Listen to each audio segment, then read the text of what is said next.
The best candidates that we find in the market are the ones who are technically great in what they do and their attitude. The attitude is key. That's what makes the difference. Renewable energy space has been an amazing sector for the last 15 years. It has slowed down a little bit in the last couple of years in most of the countries. So I will say that right now is our worst period ever.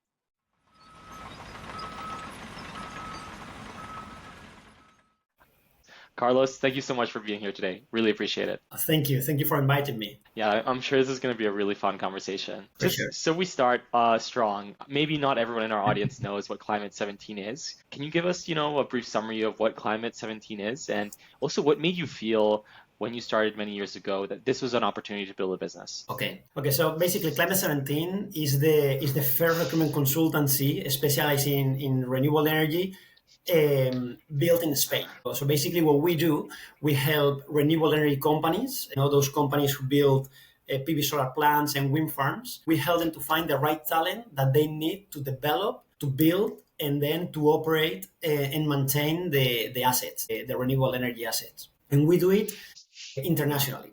So it's true that we build a business here in Spain first, but we've been building international teams for Germany, Italy, France, UK, USA, and that's what we're trying to do. Basically, what we do is we follow, the reason why we are international is because we follow the strategy of our clients. Our clients are global companies, big companies that they are building renewable energy assets all over around the world. So that's the reason why we have specialized ourselves in abroad countries as well, to try to provide the service that they need. So basically, as a summary, what we do is we help companies to find the right talent that they need to build their projects. And the reason why I decided to build and to find a space in this industry is because going back a few years ago, when I finished my studies in the university, I always had the internal deep of building my own business, but I didn't know what exactly, right? I wanted to build a service or create a product in a niche, try to find my space in the market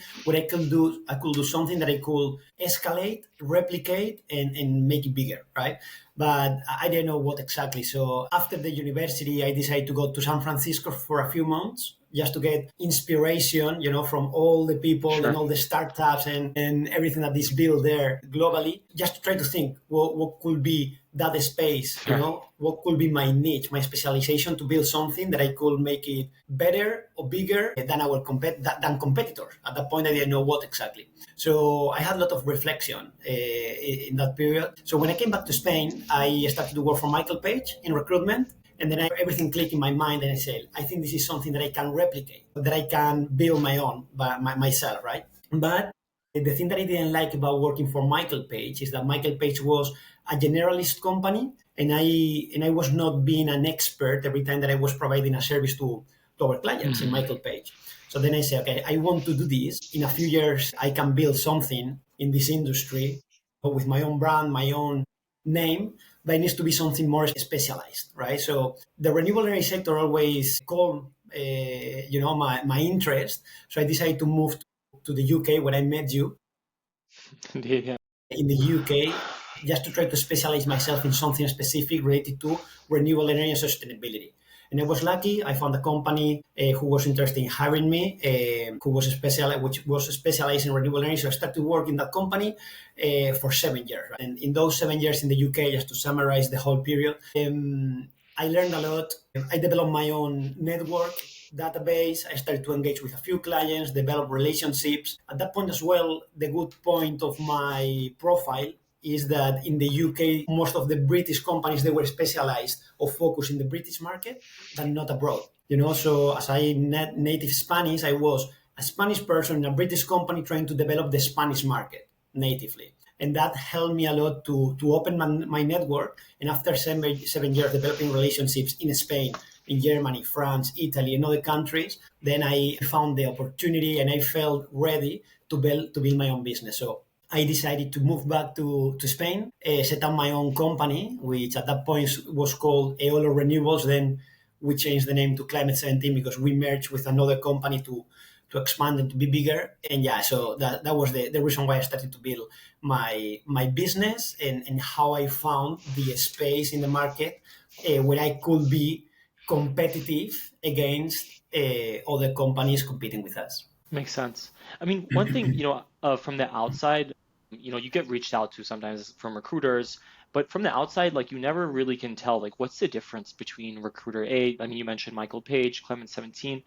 As an entrepreneur, like, I'm assuming you're thinking about this all the time. Like, how do I make Yeah. my company different? How do I differentiate? How do I create a unique brand, specifically in this recruiting space? I'd just love to hear your Yeah. thoughts. Yeah. So it's not easy. It's hard. And it's harder every time because there is more competition out there. When I started to work in the renewable energy space in the UK and in the US, it was a lot of competition in the renewable energy space, but not in Spain. So that's why I built my business. It was the first Spanish recruitment consultancy specialized in renewable energy. But after 7 years, so many other companies have come up in Spain. So now there is more competition. So how can you differentiate yourself? First, at least I'm going to tell you the strategy that I follow that so far has been successful. First thing is specialization. So you need to find a niche where you can be good and to try to make an impact different to your clients. My niche was renewable energy. Then it's so important that in my case, following the strategy of your clients. So if my clients are building projects not only in one country but in different countries, if you want to provide a proper service to them and not just part of what they do, then you need to be international as well.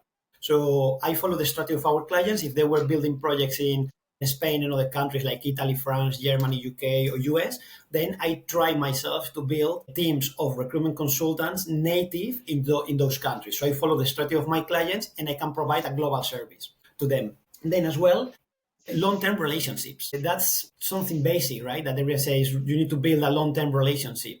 But how do you build a long-term relationship is with a great delivery. A client is a client until you fail. You can provide a really good service for a period of time, but if you fail, then you probably lose the client. So building long-term relationships means being consistent always with the delivery that you do to your clients and trying to increase the quality and not remain always with the same service. Trying as well to provide, try to be creative to provide every time something additional that can improve the quality of service that you are giving to the client, and as well to reduce the cost that they can have with yourself. And then something that most of the companies are trying to do is trying to compete by price, trying to be cheaper than yourself. Being honest, our consultancy is not the cheapest. We are not the cheapest in the industry. We are focused on quality and trying to be fast delivering the service. And the price is something that sometimes we can reduce if they give us volume, but sometimes not. So we focus more on quality and trying to be fast than the price. That's something as well that is differentiating ourselves from other competitors, not trying to win only for and then trying to find that balance between being quick and quality. Some of our competitors are trying to be quick, but not giving the quality that the clients deserve. And finding that balance is not easy for us or for our competitors. There is great people out there. So that's another quality. And then commitment and resiliency. This is something that is hard to keep in long term, because if when something gets difficult, hard periods, then the commitment and the resiliency to keep working on one project is hard. So you need to always find that extra mile to keep delivering at the highest level possible to keep a long-term relationship with your clients. So those Sure. are the attributes that I think can differentiate from Makes competitors. sense. Just listening to you talk, though, one thing that seems challenging is, let's say you have they realize they want to build wind farms in Taiwan. Like Ørsted wants to build wind farms in Taiwan. Like obviously, maybe you've never been there or you don't know that market. Like how do you then expand with these companies? Because I guess like for Ørsted to move to Taiwan, that's like not that complicated for them because they're a huge company, but you're maybe 20 people. Expanding to a new geography seems challenging to me. Maybe there's new Yeah. laws, you don't have a network there, new language. Like, It's hard to grow, to be honest. For me, I think the key thing to grow is finding the right people. And that's so hard. And those are the key mistakes that most of the companies commit, ourselves as well. I've learned a lot about hiring people that was not the right people for the business, but just because I had the necessity, the need to hire quickly to be able to provide a service in certain countries, right? right. So I think finding the right people to stay with you long term and to integrate the processes that you are trying to integrate in the different countries in the same way, to try to provide the service to your clients long term. So finding the right people is key. If you don't find the right people in your company, it's going to be hard to Yeah. grow. You're going to always And how be do you do stuck. that? Like, let's say you have a new country you have to go in, right? What's the first thing you do? You say, okay, I need to hire someone in Germany, for example. I've never been there before. I don't know the recruiting market in Germany. What's your first step? The first step is checking your competitors, who is working around there, and trying to offer them something better, right? But then Fair. when you're interviewing people, even if they're coming from a direct competitor which has all the skills and matching all the requirements that you need for your business, first convincing them to work for you, you need to have a better brand, better name, more reputation, offering better conditions, benefits, and all that. That is not easy. And sometimes as well, if they have their own clients and everything is working well for them, they don't have the need to come and work for you, right? And when you're a small business competing with bigger businesses, you are not more attractive than them. You know, so it's building a business is hard. It's from scratch, and you know that well, right? But it's difficult. So I think, and then how can you once you convince them to work for you, it's not only convincing them, and that's the mistake that we commit the small companies. Sometimes when you convince someone to work for you, so fine, I got it. He's gonna work in our business, it's gonna move perfect. We've been successful. But the reality is that you need to analyze if that profile, even if it's working in one of your main competitors, is the right profile that you need in the business. Because Right. you think that just for convincing them to work for you is a successful point, but the reality is that you need to reject and to analyze properly with different interviews if that person is going to be the right person for the business, because that sometimes that happens that at the end is not the right person, and then you don't identify that until the person is working for you for a few months, right? And then Right. it's a range. So I will say, and we have been committing those mistakes several times. If I could give an advice to anyone or to myself in the future, is to try to analyze better the profiles, meet the candidates that you are going to hire for your company personally several times to make sure that you are taking the right decision when you're hiring. So just listening to you, it sounds like this is a struggle that companies often have. I have a pressing problem. I need to hire fast to fill the hole, or do I take time and then maybe I have a fire here that I'm not solving, but I'm slow in Yeah. hiring because I really want to be thoughtful about hiring. It sounds like you're Yeah. falling in the bat. You would say be slow in hiring. That's better long term. Is that fair? Yeah, you always have the aim. You always want to grow and to be bigger. And our internal ego, which is you need to be careful with the ego, says, "Look, if you are bigger, you are progressing, you are better, and you have more presence." Right. Sometimes being bigger, it doesn't mean that the company is getting better. It's just that Fair. you are putting yourself in a difficult position because the costs are higher, right? Sure. So if the output is not at the same level, then you're in you have a problem. There's always the balance between trying to grow organically or trying to grow quicker. But if you don't have an investment fund behind giving you financial muscle, trying to grow so quick that can put your business in risk. Makes So sense. I've been doing both. In the beginning, I was trying to grow organically. So as soon as the clients were demanding more positions, then I was hiring people because it was the pipeline, it was the workload and the demand to be able to provide that. But then when we arrived to a point after 3 years when we built the business that we were financially well, and I said, look, I'm going to try to grow quicker now. So then I started to hire people in my business that at that point it was not needed, but I just wanted to open new markets. And then I thought, okay, once I have the people here working for us, the recruiters, then we'll do the business development to find those clients. Hmm. But I think now that I can invest for the future. Yeah. That's great as well because that helps you to build a business to grow quicker. But if some of those consultants that don't work properly or that doesn't work out at the end, then you are in risk, financial risks.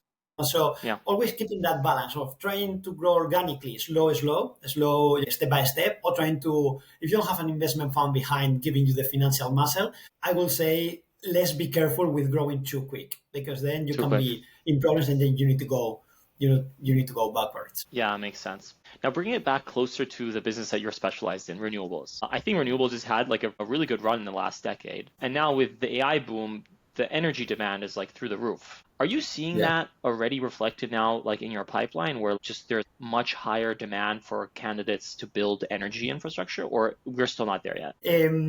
Renewable energy space has been an amazing sector for the last 15 years that I've been working in it. It has slowed down a little bit in the last couple of years, to be honest, Interesting. generally. in most of the countries. So I will say that right now is our worst period ever. Since I started in recruitment renewable energy, everything every year by year, we've been growing and growing, and our clients, they were demanding all the time and every time more and more. Last couple of years, in general, the renewable energy space has been a little bit saturated. Basically, technically there are so many companies developing projects, and there is not capacity in the net, in the grid, let's say in the grid, to connect the projects to the grid. So finding right now a connection point in the renewable energy in the industry in most of the main countries, like I would say in Europe, UK, or US, or Latin America, is hard. So many companies are developing projects, but when they need to connect, they need to find the grid, the grid, the connection point to plug the project. That's not an easy task. So as there is no capacity enough, the companies are developing less projects and focusing only on the constructions of those projects that they are already ready to build, to be able Committed to. to build the project. So that has been the reason why the sector is being slowed down a little bit since the last couple of years. But as you know, the market is cyclical, right? So that will come back again. So, and to solve that, what the companies are doing is trying to diversify their technologies. If PV solar and wind is very saturated at the moment, the companies what are trying to do is to do energy storage standalone, or hydrogen, or data centers, which are the new technologies that came up in the sector in the last couple of years. Fair. Interesting. So then, I mean, there's maybe a slowdown, so maybe this question is not relevant, but from the outside, it feels like we have so much we want to build, but from my experience working in construction is like they always say there's a labor shortage. What's your experience? Like, do we have the capacity? Like, we have the workers needed to build everything we want to build? Yes and no. So yes, there is so many people out there specialized in the sector with the right skills to be able to develop, to build, and operate the projects around the world. But the market changed rapidly, right? So what these employees, or these professionals need to have is the capacity to change, to amend, or to be flexible, to learn quickly other technologies, to be adaptable to the market. So yes, we have so many people specialized, and there is every time more students or professionals coming to the sector. As well, there are more universities specialized in the renewable energy space. So there are good professionals coming out from the universities better prepared than before, and that will help a lot. But what I will say is that the current professionals that are in the sector, which are so many, I think we have a good number of professionals to develop and to achieve the goals that there are around the world to build those projects. Those professionals, they need to be flexible, to adapt, and to learn new technologies like hydrogen, or battery storage, or data centers, to be able to survive and to keep in the sector, to arrive to those goals, energy goals. Makes sense. Okay, that's interesting. So then, what about from your perspective are the candidates that are like hardest to find? Historically or right now, what are the roles you're like struggling? Yeah. Where do I find this candidate? So it depends as well in what point of the life cycle of the project the market is.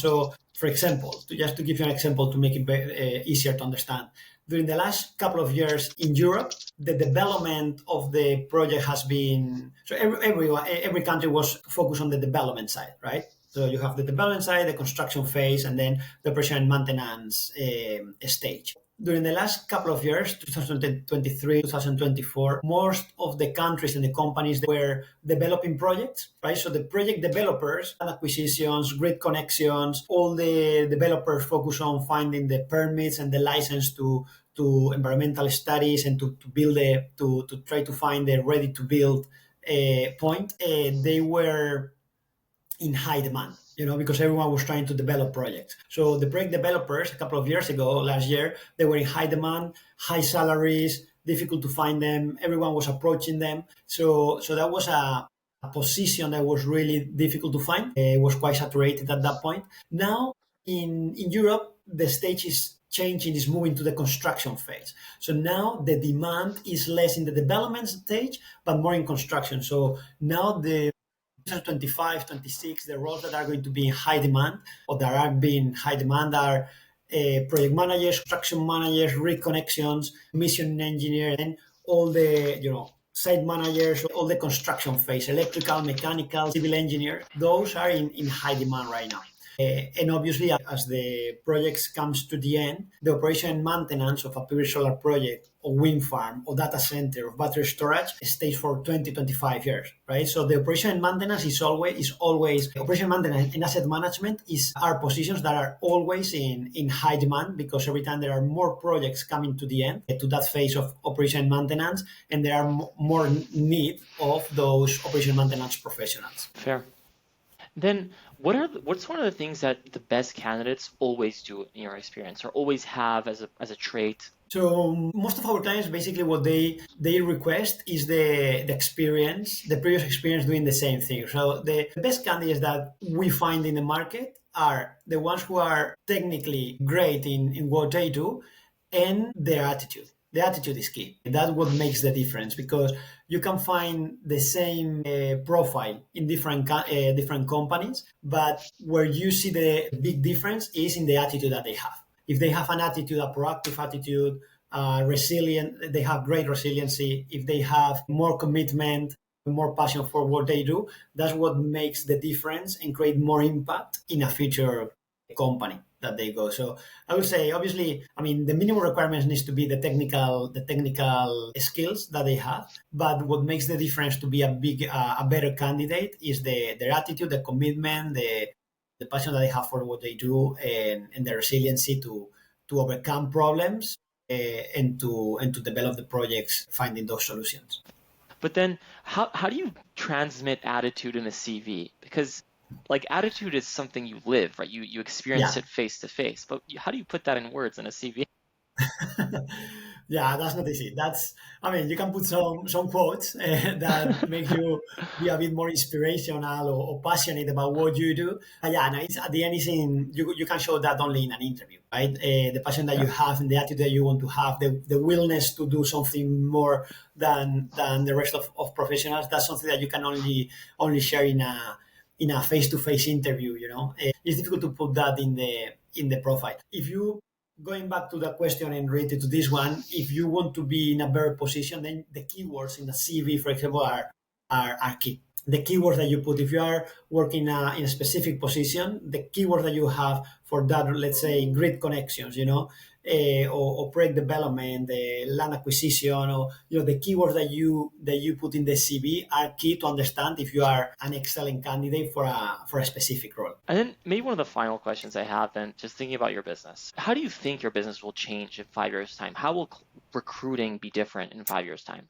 It's difficult to say, because it's difficult to survive. We've been working now for 7 years, and I think we overcome the most difficult part, the hardest part, which is the beginning, the first 5, 7 years. We're ambitious and we want to keep growing. I think I can see Climate 17 in 5 years' time from now, having a bigger presence with offices, physical office in different countries, like in Europe, for example, in Spain, Germany, UK. We already have a couple of offices, but we have a US team, right? So, but the moment the US team is based in the UK, and we want to have more presence in the US market with a physical office there, and as well Latin America. So I can see Climate 17 evolving all these locations with physical offices, with a line of managers very well prepared to help us develop and to grow and to escalate the business, and then as well evolving as well the technology. Artificial intelligence is growing quite fast, and if we are not adaptable to that, we'll die, right? Of our competitors will overcome faster than our growth. So I think, yeah, in 5 years, hopefully having our revenue is growing year by year. Hopefully in 5 years we'll double what we are doing right now, and with physical offices in different locations, and evolving technology to try to be more efficient, and to make our processes more efficient. That's how I see Climate 17 in 5 years. It's not easy. I mean, most of our competitors are great, and Sure. growing in a market where now is a very competitive, and there is good professionals out there. It's not easy to grow, but as we said before, we were growing organically, then we tried to grow so fast, and now we're trying again to slow down a little bit as the sector is slowing down, to grow again organically, little by little, but with a strong base of professionals that we have in the company right now. So that's the Makes strategy that sense. we're going to follow from now. Perfect. And then final question, for our audience, is there anything that we haven't discussed about Climate 17 that you want to highlight? I don't like to oversell our services, but what I will say that the essence or the identity that we have in Climate 17, and I think that's what makes the difference, is that everyone working in our company is ordinary people trying to do extraordinary things, and that's what makes the difference to our clients or stakeholders. Because at the end of the day, building a business, as we were saying before, is so hard. It's so difficult. Right? Building a business, you need to come up with a name, with a brand, with a logo. You need to find an open space, an office space. You need to try, as we said before, to convince people to work in your business. And sometimes they're working in bigger companies than yourself. So convincing them is not easy. Then you need to find suppliers, to help you to develop a few parts of the business. You need to convince clients to work for you, to offer the service and to make it profitable for that, then so many problems that come up. So finding your space in an industry, your niche for a new business is so difficult, If you don't have a right passion for that, you will give up at some point. It's normal. Right. That's why so many companies, they don't success at the end. And that's the great thing that we do in Climate 17. I think we transfer the passion and something that we do great and that we like about our business is that we help first companies to find the talent that they need to develop and build their own projects. On another hand, we help individuals to find the next step in their professional career. And then that's something beautiful as well, helping companies, helping candidates. And then the third thing to close the circle is that we help working in this industry, renewable energy industry, the world to become a little bit greener or more sustainable, right? And that's something that makes the whole circle beautiful. So that's something that I like and I have passion about what we do in Climate 17.